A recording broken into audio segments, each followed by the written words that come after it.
یہ کہانی سنانے سے پہلے میں آپ کو یہ بتانا ضروری سمجھتا ہوں کہ یہ کہانی میں نے نہیں لکھی، لیکن مجھے کہیں سے مل گئی۔ اب یہ کہانی کس نے لکھی ہے میں اس کے بارے میں کچھ نہیں جانتا، لیکن بہرحال میں آپ کو یہ کہانی سنائے دیتا ہوں۔ میں نے پتہ نوٹ کر کے پہلے مکان کا بیرونی جائزہ لیا اور پھر ہمراہ ایک پارٹی کو لے کر گیا جو مطلوبہ مکان خریدنا چاہتی تھی۔ جیسے ہی ہم لوگ اس کے گھر کے دروازے پر پہنچے، ایک عمر رسیدہ بزرگ نے ہمیں اندر آنے کی دعوت دی اور ڈرائنگ روم میں بیٹھنے کا کہا۔ کچھ دیر بعد ایک عمر رسیدہ خاتون چائے کی ٹرالی سجائے ڈرائنگ روم میں آن پہنچی، جس پر چائے کے علاوہ گاجر کا حلوہ، بسکٹ اور کچھ مٹھائی بھی رکھی ہوئی تھی۔ اتنے زیادہ لوازمات دیکھ کر ایسا لگتا تھا گویا ہم اجنبی نہیں بلکہ ان کے خاص مہمان ہوں۔ وہ دونوں میاں بیوی ہمارے سامنے بیٹھ گئے اور ہمیں چائے پینے کی دعوت دی۔ مجھے احساس ہوا کہ شاید بزرگ میاں بیوی کو کوئی غلط فہمی ہوئی ہے۔ میں نے ان سے کہا، ہم مکان کی بات چیت کرنے آئے ہیں کیونکہ آپ نے اخبار میں اشتہار دیا تھا اور ہماری آج پہلی ملاقات ہے، تو پھر آپ نے اتنا تکلف کیوں کیا؟ بابا جی نے دھیمے لہجے میں کہا، بیٹا آپ چائے نوش فرمائیں، مکان کی بات بعد میں ہوتی رہے گی۔ ہم سب لوگ چائے سے لطف اندوز ہوتے رہے اور ساتھ ہی ادھر ادھر کی باتیں بھی کرتے رہے۔ دونوں میاں بیوی خاصے خوش مزاج تھے اور بہت اچھی گفتگو کرتے تھے۔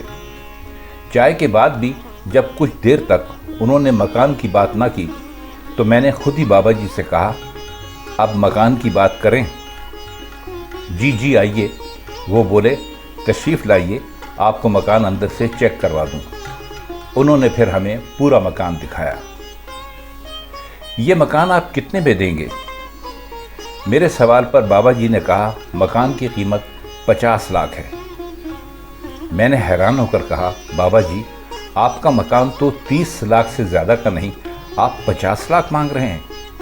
اس سے پہلے آپ نے ہماری پرتکلف مہمانداری کر کے ہم پر احسان کیا ہے اور اب مکان کی قیمت بھی مارکیٹ سے بہت زیادہ مانگی ہے، لہٰذا ہمارا سودا نہیں ہوتا۔ تو بابا جی بولے، کوئی بات نہیں بیٹا، یہ کھانا پینا کچھ نہیں، انسان اپنے نصیب کا کھاتا ہے۔ خیر، ہم 2-3 گھنٹے وہاں گزار کر خالی ہاتھ واپس لوٹ آئے۔ 2 مہینے بعد میں نے اخبار میں پھر اسی مکان کا اشتہار دیکھا اور تعجب ہوا کہ ابھی تک بابا جی کا مکان نہیں بکا۔ دوبارہ فون کرنے پر ان سے رابطہ کر کے ایک دوسری پارٹی کو ساتھ لے کر بابا جی کا مکان دیکھنے چلا گیا۔ جیسے ہی مکان کا دروازہ کھٹکھٹایا تو بابا جی نے ایک بار پھر پرتپاک طریقے سے اندر آنے کی دعوت دی اور ہمیں ڈرائنگ روم میں بٹھایا، اور کچھ دیر بعد وہی خاتون خانہ اسی طرح لوازمات سے بھری چائے کی ٹرالی لیے ہماری طرف آ رہی تھی۔ میں نے بے ساختہ کہا، بابا جی آپ ہر آنے والے کے لیے اتنا تکلف کیوں کرتے ہیں؟ آپ مکان کتنے میں بیچنا چاہتے ہیں؟ بابا جی نے وہی جواب دیا، آپ پہلے چائے پئیں، مکان کی بات بعد میں ہوتی رہے گی۔ پہلے کی طرح اس بار بھی چائے وغیرہ کے بعد کافی وقت ان سے گفتگو میں گزر گیا، اور جب میں نے بابا جی سے مکان کی بات کرنا چاہی تو بابا جی نے پھر 50 لاکھ کی ڈیمانڈ کر دی۔ مجھے کچھ غصہ بھی آیا اور حیرت بھی ہوئی کہ یہ بابا جی دماغی مریض لگتے ہیں جو ہر آنے والے پر 1200 روپے لٹا دیتے ہیں۔ خیر، سودا نہ ہو سکا، ہم نے اجازت طلب کی اور وہاں سے واپس آ گئے۔ اس بات کو کافی ماہ گزر گئے کہ ایک دن میرے ایک دوست کا جو خود بھی پراپرٹی ڈیلر تھا فون آیا کہ ایک مکان کافی اچھا مل رہا ہے، اگر ارادہ ہو اور تم رکھنا چاہو تو چلو تمہیں ساتھ مکان دکھا دوں۔ جب میں اس کے ساتھ گیا تو وہ وہی بابا جی والا مکان تھا۔ میں نے اپنے دوست کو ہنستے ہوئے بتایا، یہ بابا جی کا مکان ہے اور وہ بابا جی پاگل ہیں شاید۔